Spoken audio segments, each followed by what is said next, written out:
Salute sir. কিরে ঠিক মতো ডিউটি করো তো? জি স্যার।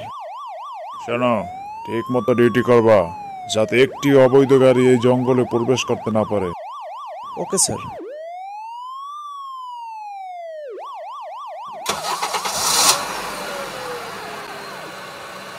এই দাঁড়াও দাঁড়াও। কিরে, তুই আমার গাড়ি আটকেলি কেন? ওই মিয়া, এটা চেকপোস্ট, দেখো না? দাও তোমার গাড়ির কাগজপাতি দাও। ওই বেটা, আমি বাঘ, আমি এই জঙ্গলের সহসভাপতি। আমার কাছে কাগজ চাস? তুই জানিস আমি কি করতে পারি? তুমি যেই হও, গাড়ির কাগজ না দিলে আমি গাড়ি আর তোমারে থানায় নিয়ে যাবো।